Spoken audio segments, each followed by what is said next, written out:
Buenos días a todas las personas y medios presentes en este acto. La Asociación de Personas Afectadas por Metro Línea 7B se complace en presentar ante los medios de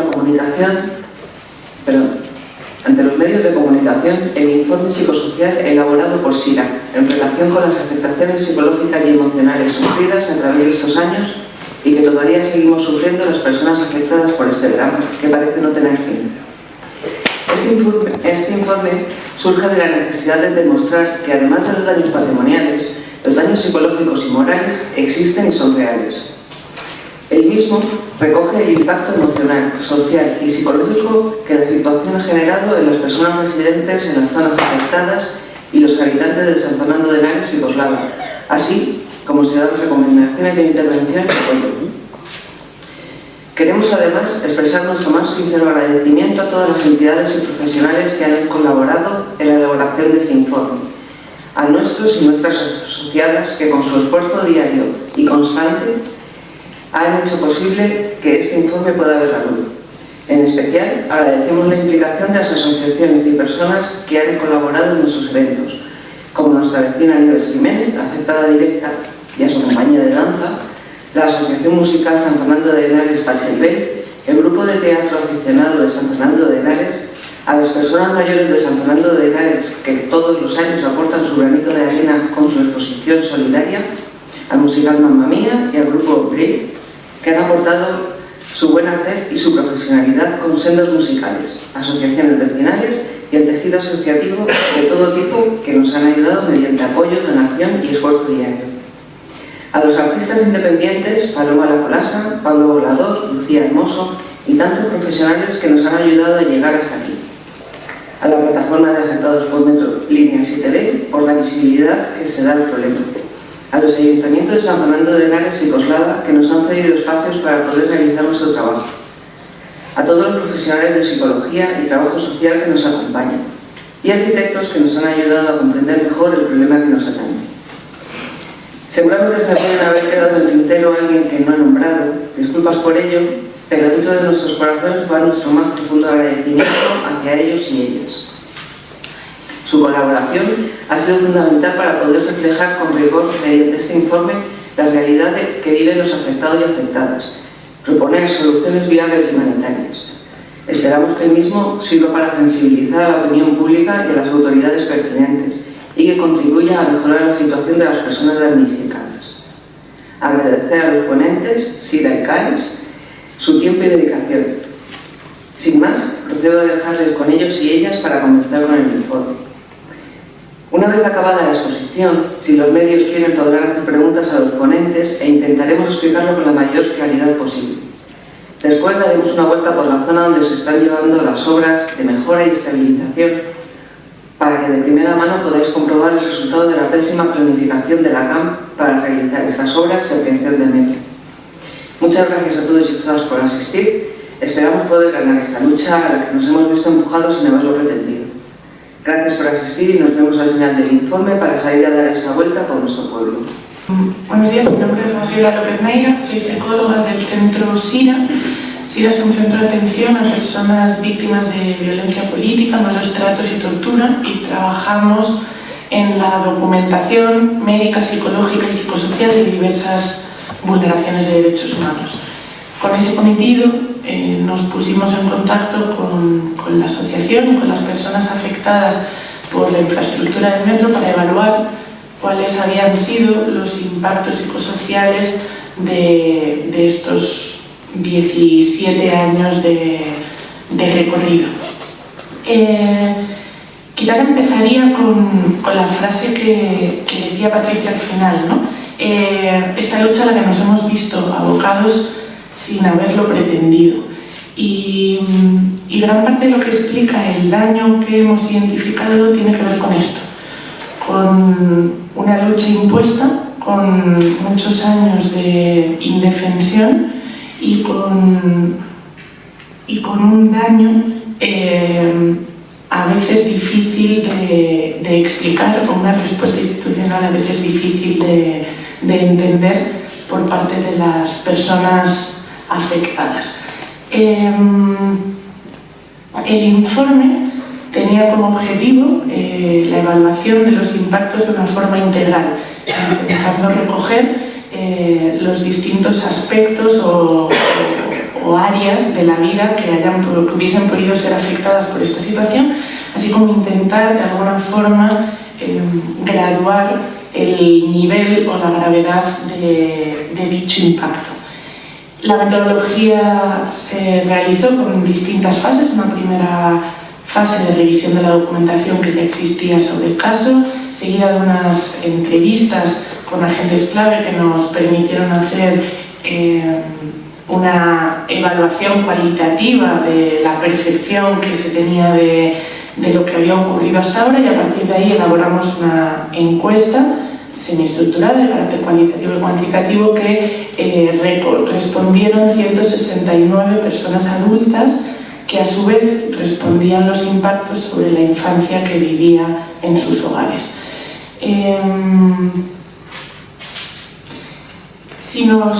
Creo que el informe lo tienen casi todas de ustedes. Si vamos en la página 54, se recogen cuáles serían las causas que hemos identificado generadoras de ese impacto o ese daño, que lo dividimos en tres. La primera sería la alteración estructural por la construcción de la infraestructura del metro. Una obra de tales dimensiones es difícil pensar que no afecta a la vida de las personas que están en los alrededores de una forma directa.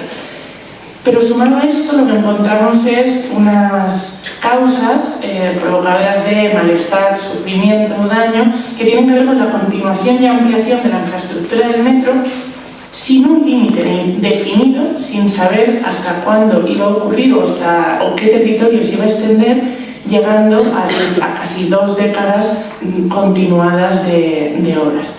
Y sobre estos dos elementos causales encontramos un tercero, que sería la insuficiencia de los mecanismos institucionales para la protección efectiva de la población. Hay un daño específico derivado de esa percepción de las instituciones como insuficientes o como desprotectoras frente a la situación que la infraestructura del metro provocó.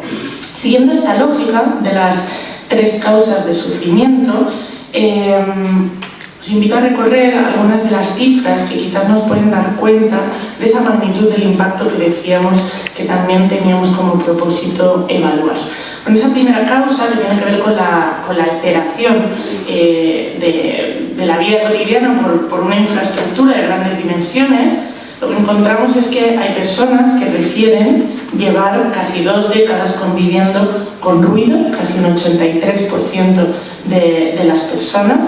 Hay un 73% de personas casi que conviven con grietas en sus viviendas durante todo este periodo. Personas que un 70% refieren una dificultad para mantener la limpieza del hogar, con lo que esto luego pueda acarrear también a nivel sanitario, y entre un 40 y 50% de las personas conviven con cortes de los suministros en su cotidianidad y en su vivienda, con lo que puede suponer perder de manera intermitente la luz, el agua o el gas. Recuerdo una de las entrevistas que realizamos de forma personal de una persona que dependía de otras para poder tener la higiene cotidiana, y por lo tanto si le cortaban el agua en el momento en el que venía la persona que le ayudaba a poder ducharse, pues entonces ya no podía ducharse en todo el día, ¿no? Entonces, aunque pueda sonar de forma un poco aséptica, neutral, que te corten la luz o el agua de vez en cuando, hay vidas en las que esto tiene un impacto especialmente grave. Si pasásemos a la segunda causa, que tendría más que ver como con la continuación y la gravedad de estas obras que afectan de forma especialmente intensa en las viviendas, podríamos recoger algunas de las cifras o verbalizaciones que hablan de los desalojos y de los derribos de las viviendas y de los locales. Estoy haciendo especialmente énfasis en las viviendas porque son más las personas que han participado en el estudio afectadas por las viviendas, pero es importante señalar que hay personas que han sufrido el derribo de los locales, con lo cual han perdido la posibilidad de tener un negocio o una forma de vida, o que conviven con un barrio especialmente afectado, con lo cual el negocio ha tenido pérdidas económicas derivadas. En general hay una percepción de injusticia y de mal hacer respecto a cómo se han gestionado los desalojos, los derribos en todos estos años. No es solo el impacto de que en un momento dado tengan que desalojarte de tu vivienda o la derriben, que ya de por sí es un impacto bastante fuerte, sino además la forma en cómo se han llevado a cabo estas decisiones, ¿no? Hay un daño que tiene que ver con el cómo y no solo con el qué, y que lo verbalizan las personas que hemos intentado recoger en el informe. De las personas encuestadas, casi el 46% han permanecido fuera del hogar entre 1 y 6 meses, el 27% han permanecido más de 2 años fuera de su hogar. El 61,5% de las personas han vivido una reforma durante el desalojo en su hogar. Y subrayo este porcentaje porque probablemente es una de las cosas que más representación tiene en las respuestas, el impacto de los desalojos con una posterior reforma, reformas que son sin consentimiento, insuficientes, que después dejan las viviendas en mal estado y que todavía se arrastran secuelas de esas reformas hasta la actualidad, con lo cual el número de personas afectadas por esta situación es especialmente significativo en la encuesta. Bueno, hay personas que han tenido que vivir en otras casas, que han tenido que estar en apartahoteles, que no perciben la reforma como especialmente bien hecha, y casi el 37% de las personas han sufrido una separación familiar derivada de la gestión que se ha hecho de estos desalojos o derribos. Me gustaría leer algunas de las verbalizaciones de las personas a las que hemos entrevistado, que solo son algunas de todas las que formaban parte de la investigación, ¿no? Pero cambiaron la cocina a una peor, las paredes estaban mal pintadas, la pintura se caía, hicieron un destrozo de pintura en el techo de mi dormitorio, la del baño se agrietó, nada más entrar a la vivienda se caían trozos en la ducha, las ventanas seguían sin cerrar bien, rompieron el suelo de mármol. Decidimos arreglarla por nuestra cuenta tras más de 5 años esperando que la Comunidad de Madrid lo hiciera.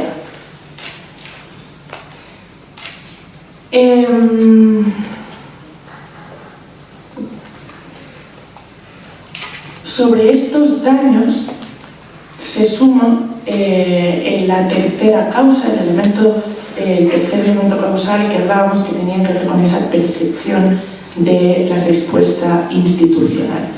Si nos vamos a la página 27, podemos ver el descontento o la desafección que refieren las 169 personas entrevistadas.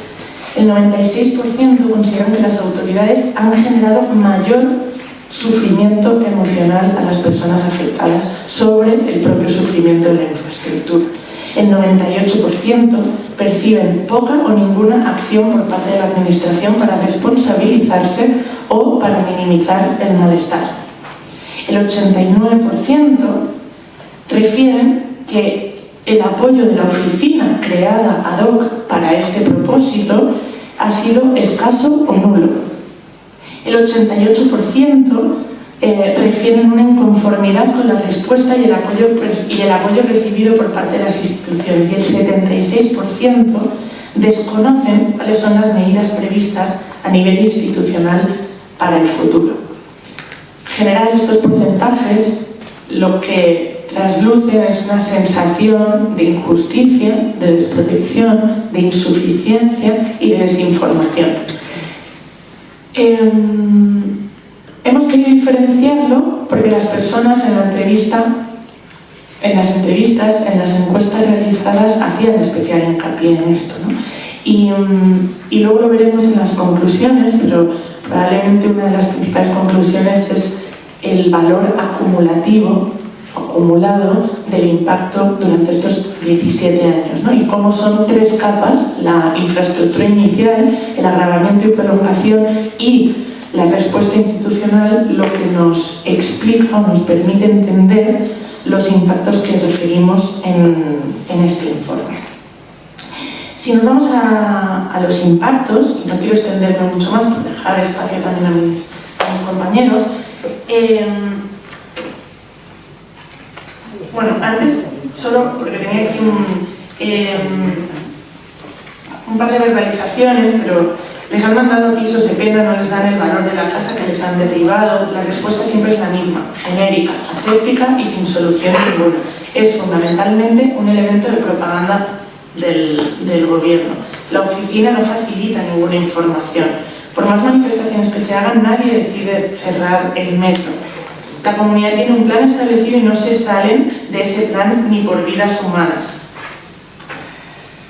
Me han tirado la casa y con lo que me pagan no puedo comprarme otra. No me pagan los daños generados en 20 años. Me dejan la propiedad de un suelo por el que tengo que pagar. No me pagan daños en transporte de todos estos años, ni el mobiliario dañado. La cuantía por daños moral ofrecida es irrisoria y, en general, la solución ofrecida no repara ni un solo ápice del daño causado. Es más, me deja en peor situación de la que estaba. Recibes una carta en el buzón, lo lees y entras en pánico. Dicen que hay que responder en 10 días, sin tener la información suficiente. Cuando te desalojaban, sin apenas tiempo para coger tus cosas, después te pedían facturas, presupuestos, documentación bancaria, las escrituras de la casa. Son condiciones abusivas y coercitivas, porque te piden cosas que saben que no puedes dar y te exigen, bajo un marco legal, cosas que tú, si tuvieses la información y la asesoría necesaria, pelearías porque no son justas. Al inicio decíamos que el objetivo del informe era evaluar cuáles eran los impactos de forma integral. En este informe se recogen impactos de carácter psicosocial, psicológico y ontológico, o lo que llamaríamos impactos vitales. Dentro de los impactos psicosociales evaluamos las consecuencias en la situación laboral. Un 64% de las personas se han visto afectadas en este parámetro. Las consecuencias en la economía, un 66%. La pérdida del valor de la vivienda, un 86%. Evaluamos también las consecuencias en la vida cotidiana. Un 90% perciben que la vida cotidiana ha sido interrumpida. Casi un 60% no consiguen leer o concentrarse en su propia vivienda y un 45% refieren imposibilidad de poder ver la tele o escuchar la radio. Hay unas consecuencias en las relaciones sociales.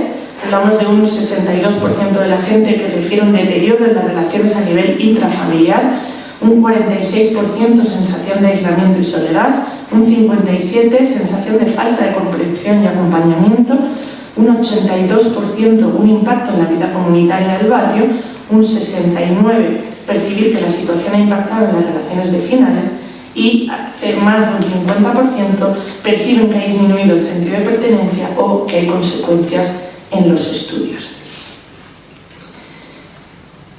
Tuve una baja de más de un año por trastorno de ansiedad generalizada, diagnosticada por el médico, o trauma acumulativo, según lo que refiere mi psicólogo. Los gastos en la atención psicológica privada, la medicación, el alquiler de trastero, los guardamuebles y todavía faltan las reparaciones de la vivienda. Nos han arruinado porque nosotros teníamos la casa pagada y ahora con la indemnización que nos dan no podemos adquirir otra de las mismas características. El negocio lleva cerrado desde que empezaron las obras.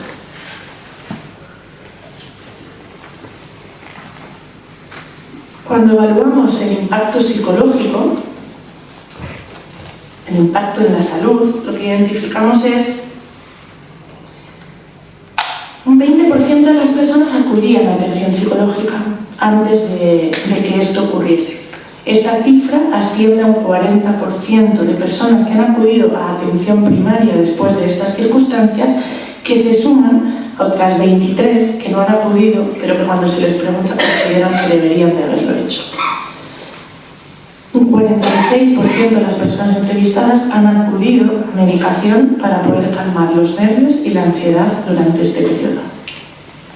Un 71% refieren dolores de cabeza frecuentes e intensos, un 69% tensión muscular frecuente e intensa, un 79% problemas de sueño, casi un 35% episodios de crisis de nervios, ansiedad o angustia y y un 8,5 episodios de autolesión.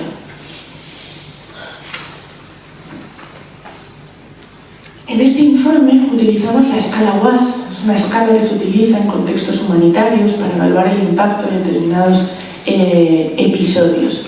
Son 5 ítems muy sencillos, pero que preguntan cuáles son los impactos de una forma especialmente grave. Se pregunta por sentimientos de rabia, tristeza, miedo, desesperación e impacto funcional de una forma extrema, haberlo experimentado de una forma extrema.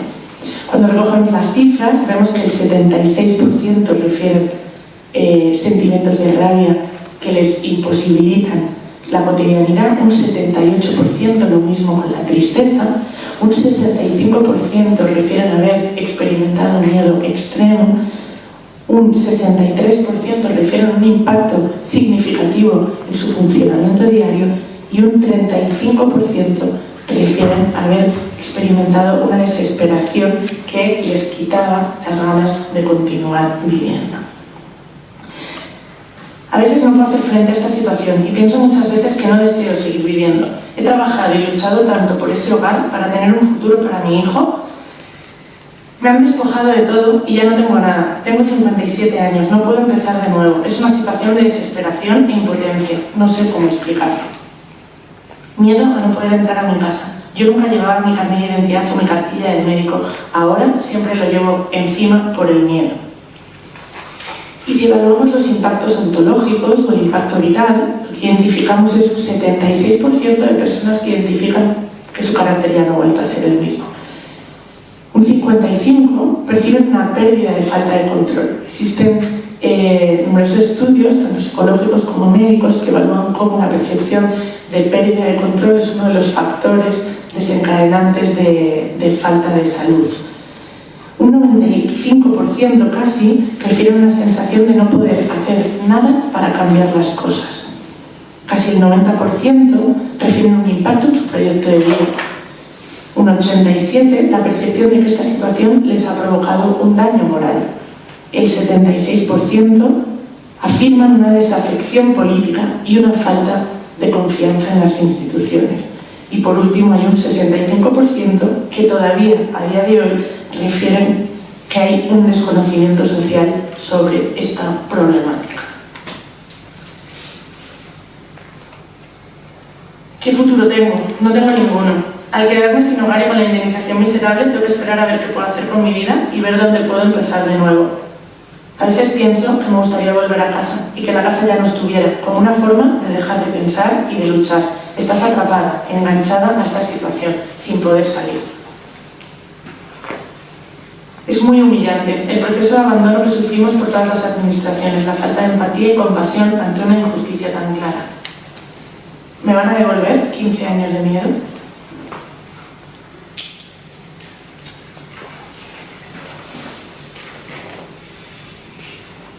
En este informe se identifican 5 esferas vulneradas por esos procesos causales que mencionábamos al inicio. Hay una afectación en la esfera económica, las causas provocan un riesgo y un quiebre económico en las personas afectadas.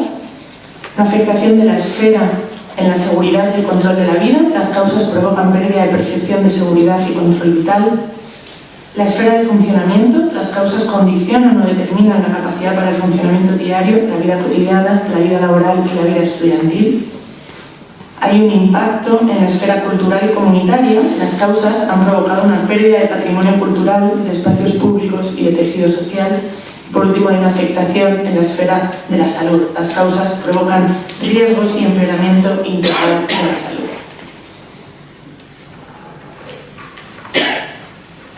Las principales conclusiones, que las tenéis a partir de la página 59, podrían ser que las causas del daño son acumulativas y estructurales.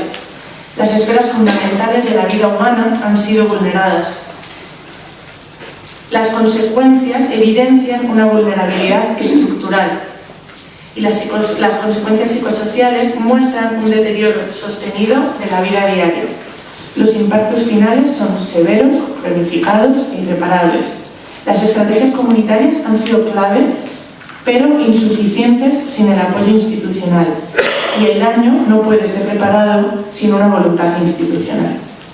En este informe recomendamos el reconocimiento institucional del daño sufrido, que existan medidas de reparación sensibles a las realidades de cada persona afectada, que se pongan medidas de protección y estabilización de lo sucedido, que haya un mecanismo de atención, información y acompañamiento eficaz, que se restituya el derecho a la vivienda y a un entorno seguro, una atención integral en salud física, mental y psicosocial, que se puedan establecer planes para recuperar la vida comunitaria y el tejido social, que se fortalezca la participación vecinal en la toma de decisiones, que se haga una evaluación independiente y un seguimiento del proceso de esas medidas de reparación y que se establezcan mecanismos para garantizar la no repetición de un episodio como este.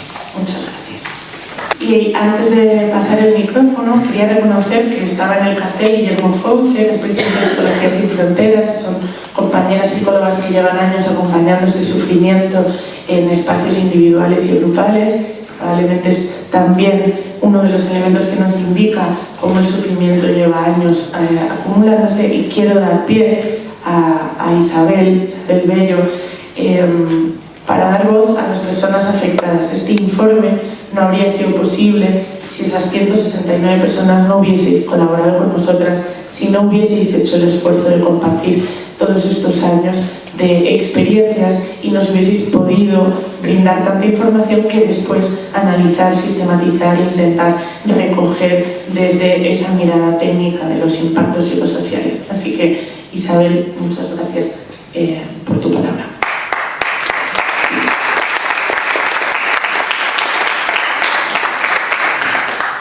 Muchas gracias, Gabriela. Patricia. Gracias a todos por estar aquí.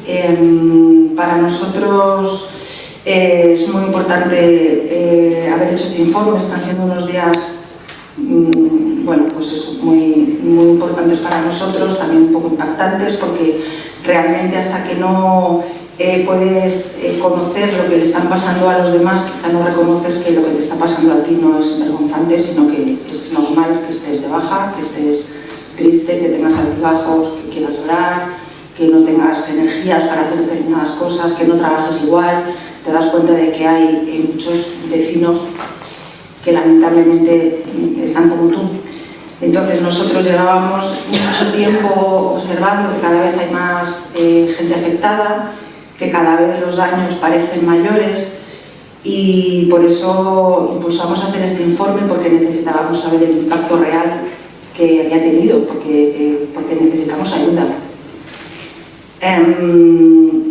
Hoy en San Fernando de Henares, en Madrid y también en Coslada, porque esto ha llegado también a Coslada, hoy hay cientos de personas en San Fernando de Henares que están sufriendo lo que acabáis de escuchar. No es algo que nos haya sucedido y esté en el pasado, es que está pasando hoy. Yo, como afectada, puedo representar porque, bueno, digamos que soy de las primeras que empezó con toda esta situación y he pasado ya por todas las fases. Entonces puedo entender perfectamente a todos mis vecinos, los que empiezan a tener grietas, los que no saben cómo gestionar a nivel burocrático esta situación para que les arreglen las cosas, a los que están echando fuera, a los que han tirado sus viviendas, a los que tienen hijos, en fin, me siento con mucha empatía con ellos porque he vivido todas esas etapas, por eso puedo hablar aquí también ahora. Como ha dicho ella, todas estas personas que hoy están viviendo en San Fernando de Henares, y nosotros también lo hemos pasado y lo seguimos pasando, a diario conviven con la ansiedad, tienen que lidiar con el insomnio, con el miedo, con la incertidumbre, con la rabia, con el dolor. O sea, eso es una realidad, porque hay muchas personas que piensan que esto es imposible. A cualquier persona de Madrid o de fuera de Madrid, pero de Madrid, que parece que es la capital, la que más dinero tiene y demás, a cualquier persona que se le cuenta que tú tenías tu casa y que ha llegado una administración, te la ha tirado y han pasado 20 años y sigues igual, es que no se lo creen. La gente normalmente dice, bueno, pero te habrán dado mucho dinero, bueno, pero ya estará resuelto y demás. Pues no. Es increíble, pero es cierto. Son 20 años de tortura absoluta por parte de la Administración que debería proteger nuestra seguridad y nuestra salud. Nos han robado nuestros hogares, es alucinante, pero es una realidad. Nos han robado nuestros hogares, han atentado contra nuestras familias y contra la armonía de nuestras vidas. Han causado daños en la salud, pérdidas de empleo, nos han expulsado de nuestros barrios, nos han expulsado de nuestro municipio, nos han expulsado de nuestro entorno. Tenemos que vivir donde no habíamos elegido vivir, en libertad. Nos han obligado a convivir durante años con ruidos insoportables a la puerta a las puertas de nuestras casas y de nuestras ventanas, tuneladoras, máquinas increíbles, y de nuestros negocios también. Y hemos sufrido todo esto sin tener además información, sabiendo que estaban pasando cosas graves y increíbles, pero tampoco teníamos toda la información para, por lo menos, vivir la certidumbre de lo que estaba ocurriendo, para garantizar en cierta medida la tranquilidad, aunque es complicado vivir con tranquilidad en este entorno, pero al menos con información se vive mejor, ¿no? Y a todo este dolor, como representa el informe, a todo este dolor hay que sumar el que nos ha ocasionado el gobierno de la Comunidad de Madrid, con su abandono. Ella ha perpetrado esto contra nosotros y ha mirado para otro lado. Entonces, ¿qué ha hecho? Ha abierto el metro, ha dado corriendo, ha abierto expedientes, ha dado unas cantidades irrisorias y aparentemente esto se ha terminado. Pues no, no se ha terminado. Hay cientos de familias hoy en San Fernando y también en Coslada sufriendo lo que acabáis de escuchar. Es muy importante y muy relevante porque les quedan años, o sea, nos quedan años de sufrimiento y esto no puede ser. Por eso hemos hecho este informe, porque tenemos que denunciar esta situación, porque esto no puede ser, no puede llegar a una administración y coartar tu vida, coartar tu libertad de elección de dónde quieres vivir y de cómo quieres vivir. Y esto lo tenemos que denunciar y por eso estamos aquí hoy. Me gustaría rápidamente, para poner un poco el ejemplo de la realidad más fehaciente, un poco mi experiencia que comparto con muchos de mis vecinos porque les ha pasado lo mismo. Pero quiero dar algún dato. Yo empecé con mis primeras grietas en el año 2009. En el año 2018, 9 años después, se deciden arreglar los desperfectos que habían ido creciendo durante todos esos años un montón, y entonces ya me realojan. Y vivo un año. A los pocos meses de volver, después de ese año, todo empieza a estar igual. Las mismas grietas, lo de las ventanas, las puertas, etc. En el año 2022, 4 años después, me vuelven a realojar y me dan 15 días para buscarme un alquiler. Acababa de pagar mi último recibo de hipoteca y me habían echado de mi casa. Yo tuve que entregar las llaves de mi casa a las personas que iban a supuestamente volver a arreglarla. Fue, como podéis imaginar, muy duro. Hoy, en el 2026, han pasado 4 años de aquel desalojo y sigo exactamente igual, sin mi vivienda y en un limbo de procedimientos administrativos hasta que quizá en unos 4 años, tal vez una vez que vaya a juicio, porque nos han abocado a juicios a pedir lo que de justicia era nuestro, a lo mejor para entonces, cuando hayan pasado más de 2 décadas, a lo mejor consigo volver a tener mi casa. Y así son cientos de vecinos. Este es mi caso, la realidad de los años, es una realidad, y así son cientos de vecinos los que han vivido este sufrimiento. Y así es como trata a sus afectados el gobierno de la Comunidad de Madrid. Hay cientos de personas que viven a diario su desprecio y esto se traduce en un daño moral, un daño emocional difícilmente resarcible.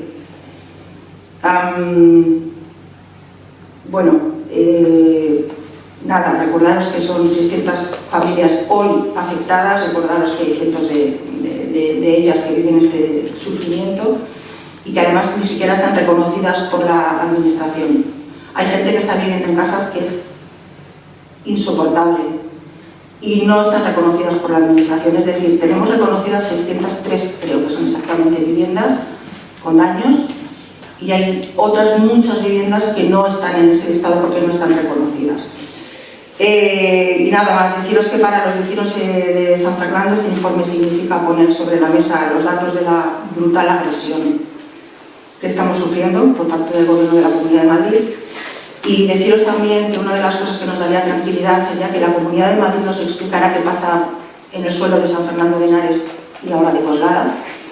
Nos daría mucha tranquilidad saber si, bueno, si podemos ya estar tranquilos porque han resuelto con todas estas obras de 20 años este problema, o si va a seguir adelante. Nos gustaría saber si se van a decidir a hacer un informe geotécnico como ha recomendado el Colegio de Geólogos de Madrid, o qué van a hacer. Eso nos daría mucha tranquilidad. Lo que necesitamos es tranquilidad por parte de la Administración, que ha causado este problema, y de todas las administraciones a las que hemos llamado a su puerta y no nos han ayudado.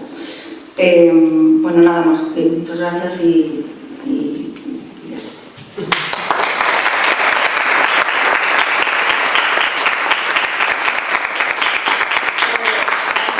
Paso la palabra a Javier. Tengo que decir, por cierto, agradecer muchísimo a Javier y a Gabriela, aquí en el público, me gusta hacerlos más, para mí más importante, porque en esta soledad abrumadora que hemos vivido, gracias a ellos y a su trabajo que hacen magnífico, de una forma, bueno, pues ayudando al ser humano y con una empatía increíble, bueno, gracias a ellos hemos sentido un poco de consuelo, porque han dedicado muchísimas horas para ayudarnos y nos han prestado su sabiduría y su trabajo.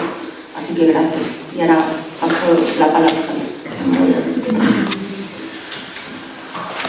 Buenas tardes. Muchas gracias Isabel, Patricia y Gabriela. Realmente yo me llamo Javier, pertenezco al Centro de Asesoría y Estudios Sociales. Soy jurista y desde el equipo de CAES venimos acompañando a la asociación de afectados desde aproximadamente un par de años, que entramos en contacto y hemos empezado a tener reuniones para, bueno, ir poniéndonos un poco sobre el terreno e intentar entender primero la dimensión del problema y luego intentar ver cuál es el encaje legal a la solución y las soluciones que aparentemente le está queriendo dar la Comunidad de Madrid, y que entendemos que son, bueno, pues más bien una falta de soluciones o soluciones muy insuficientes. En este acompañamiento, lo primero que nos llama la atención siempre es la gravedad de la situación, algo desconocido en este país, que es un hecho inicial, el origen de todo, que es, bueno, pues unas obras hechas con negligencia y con imprudencia por motivos electoralistas para poder inaugurar una obra de metro, pero con la consecuencia de desestabilizar todo el subsuelo del centro de un municipio, todo ello reconocido posteriormente después de muchos años de procesos judiciales en los que las empresas contratistas echaban la culpa entre ellas y terminaban echando la culpa a la Comunidad de Madrid, y bueno, judicialmente se acaba reconociendo, la Comunidad de Madrid parece que acaba asumiendo la responsabilidad principal en el daño causado. A partir de ahí, no obstante, el daño se va extendiendo, van pasando los años y todos los parches que se van poniendo de tipo técnico son insuficientes, y además a la ciudadanía pues se le va intentando silenciar o dar poca información, la mínima posible, pero el problema se sigue expandiendo y ya llegamos a un momento en el que aparecen las necesidades de derribar viviendas con todo el impacto que ello supone. Entonces, eso nos llama mucho la atención,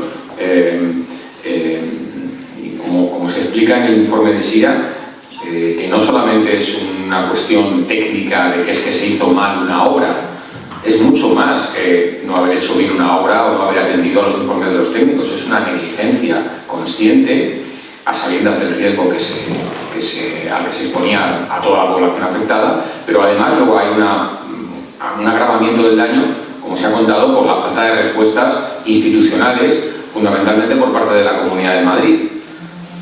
la página 29 del informe, porque este informe da cuenta de un montón de información de la que a menudo no nos damos cuenta, ¿no? Pero en la página 29 dice, relato de una persona, un testimonio, dice: la oficina de información que se puso por parte de la Comunidad de Madrid no facilita ninguna información, no da ningún soporte salvo la recepción de documentación y las reclamaciones de los vecinos afectados, algo que ya podíamos hacer por el registro único del ayuntamiento. De manera que se relata aquí muy bien ese maltrato institucional y ese de cara a la galería, ¿no? Que el electoralismo está en el origen del problema, pero continúa a lo largo de los años y se mantiene, no se ha abandonado esa postura. En la página 30 se dice: hay personas que reciben 6.000 o 12.000 euros para que se arreglen la casa, pero no se les reconoce como víctimas ni se repara por el sufrimiento vivido estos años o por el daño que se les ha hecho. Además, con ese dinero es difícil cubrir los gastos necesarios para las reparaciones. Aquí está un poco también resumido el maltrato institucional por parte de la Comunidad de Madrid, que es, bueno, tratar a las personas afectadas como un expediente administrativo, no como una persona afectada por un problema integral que lleva acumulado muchos años de sufrimiento, donde se ha impactado al derecho al barrio, al derecho a la ciudad, al derecho a la comunidad, se ha impactado a la familia, sino que además finalmente se le trata como un expediente administrativo al que además hay que reconocerle el menor dinero posible a pagar y tramitarlo con la mínima información posible y que reclame lo menos posible. Y así se ha abierto un departamento específico en la Consejería de Transportes para atender el volumen de expedientes de responsabilidad patrimonial con el que la Comunidad de Madrid pretende dar carpetazo a este asunto. Que uno a uno vayan recorriendo ese camino burocrático en el que al final ya prácticamente agotados se les entregará una indemnización que siempre va a ser muy poca para todo el daño del que estamos hablando, pero que es que en este caso son irrisorias, como se está diciendo. Y agotados ya, bueno, pues si hay gente que reclame en vía judicial, pues claro, que reclamen en vía judicial lo que haga falta, ¿no? O sea que al final es conducir a la gente a un camino burocrático, meterlo dentro de un expediente y sin reconocimiento ninguno, ni siquiera haber dado la cara y haber tenido una atención y un reconocimiento institucional, que sería lo mínimo. Pedir perdón, reconocer a las víctimas, pedir perdón al municipio y a la comunidad afectada, eso sería lo mínimo. Tendría que haber un acto institucional, igual que cuando hay víctimas por siniestros mucho más graves y con fallecimientos, pues también hay un acto institucional, pues algo, de alguna manera, tendría que haber un reconocimiento de culpa por parte de la Comunidad de Madrid y no publicar en el boletín oficial, de vez en cuando y sin aviso previo, una notificación con cuántos portales están reconocidos como afectados, ¿no?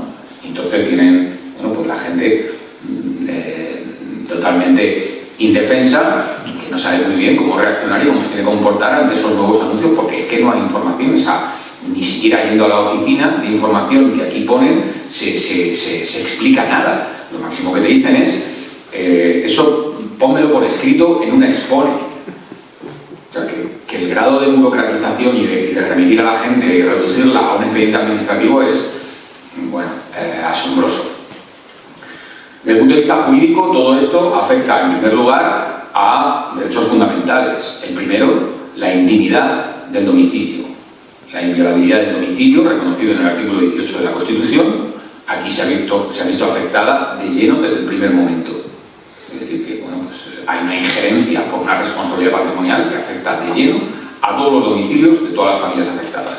En segundo lugar, a partir de ahí aparece otro derecho fundamental afectado, que es el derecho a la integridad física y moral, es decir, el derecho a la salud física y emocional de las personas, que aquí también se ven afectadas por causa directamente achacable a la Comunidad de Madrid y a su ineptitud, incompetencia y negligencia.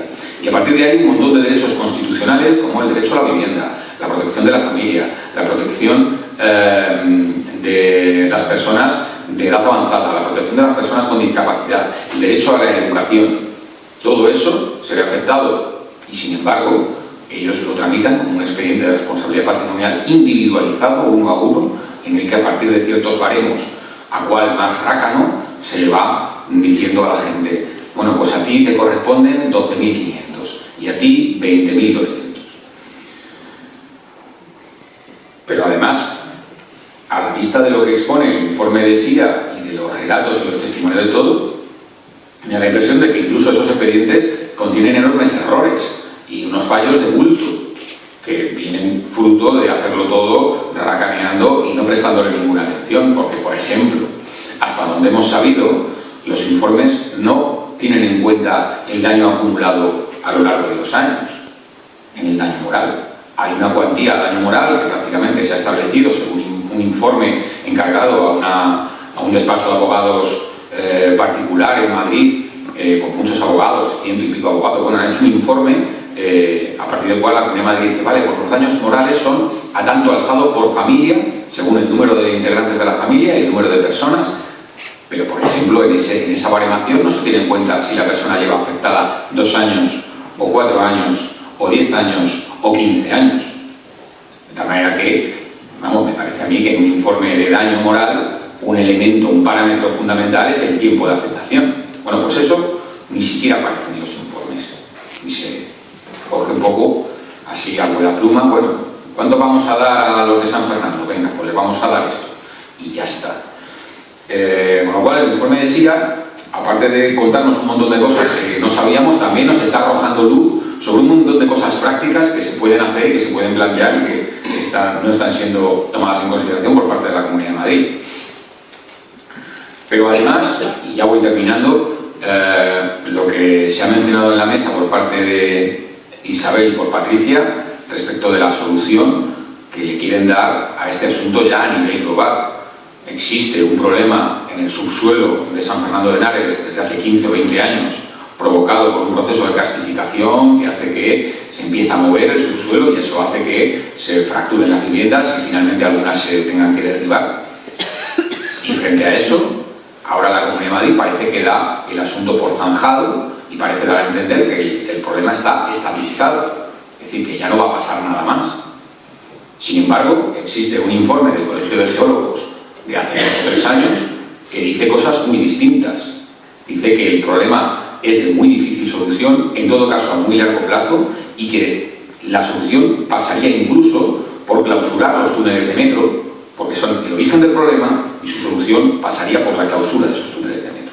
Bueno, son cosas absolutamente opuestas a lo que está planteando la Comunidad de Madrid, con un informe, todo soportado en un informe encargado por ella misma. Claro, si tenemos en cuenta que la población afectada, la asociación de afectados, lleva soportando el electoralismo de la Comunidad de Madrid en el origen del problema, en el desarrollo de todo el daño a lo largo de estos años, ¿qué nos hace pensar que en la pretendida solución que le quieran dar no están aplicando el mismo criterio y la misma óptica electoralista, imprudente, negligente, y que nos dice que dentro de 5, 10, 15 años no se vuelva a replicar el problema? Claro, seguramente dentro de esos años pues ya será otra administración la que tenga que cargar con el problema. Eso no les importa a los dirigentes actuales de la Consejería de Transportes o de la Presidencia de la Comunidad de Madrid, porque para ellos esto es, bueno, pues un conjunto de expedientes administrativos de responsabilidad patrimonial. Y si podemos zanjar este asunto, darlo por cerrado, reabrir el metro y mantener el asunto sin que se mueva mucho durante unos años, pues ya el que venga después que arree con el problema. Entonces, la semana pasada, a la vista de estas cuestiones, en una reunión con la asociación, veíamos que quizá ha llegado el momento también de emprender una investigación sobre el origen del problema y sobre la situación actual del problema, una investigación ciudadana que ponga un poquito algo de luz y que además aplique un criterio de desconfianza máxima hacia las instituciones y en particular hacia la Comunidad de Madrid.